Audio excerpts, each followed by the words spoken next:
Hey everybody, welcome to my introduction video for Copper Vale.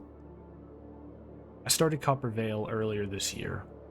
I was working on my last project, Territories of Tarun, for a while, and I got a little lost with it. I felt this strong feeling of aimlessness. I figured, yeah, I have something interesting here, the setting is pretty cool, but I wasn't sure what to do with it. To make a long story short, I decided to shelve it. I think I'll go back to it at some point, but for now I've decided to work on something new. I had a few things starting out that I figured I wanted to be a part of Copper Vale. One, I'm basing a lot of this on the Appalachian Mountains of North America. I've had a deep love of the mountains for some time now.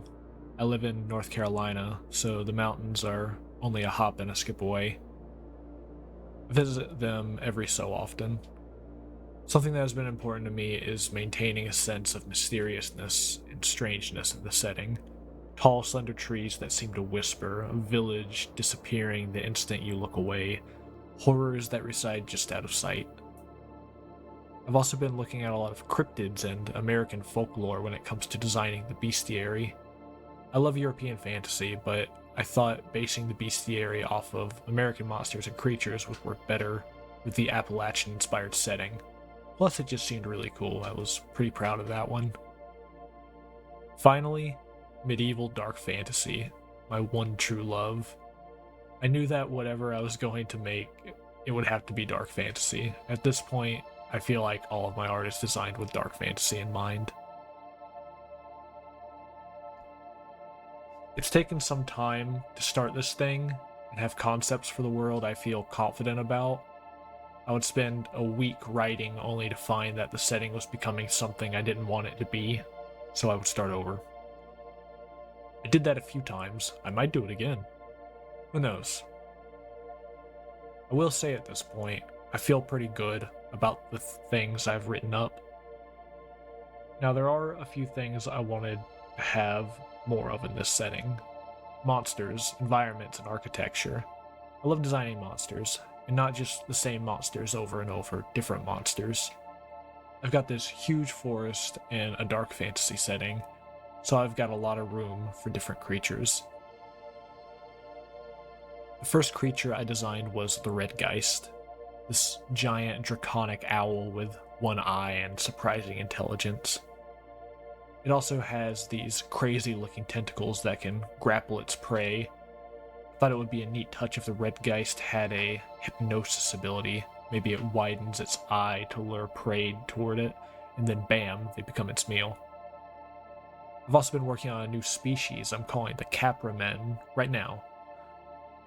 They're these bipedal ram creatures that sack villages and utilize powers of decay. I guess they're goblin coded in a way.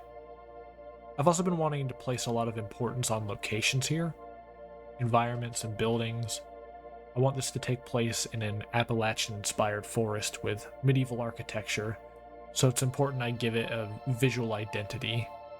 I felt that this was something that was lacking in my previous project, and it was important to me that I improve this.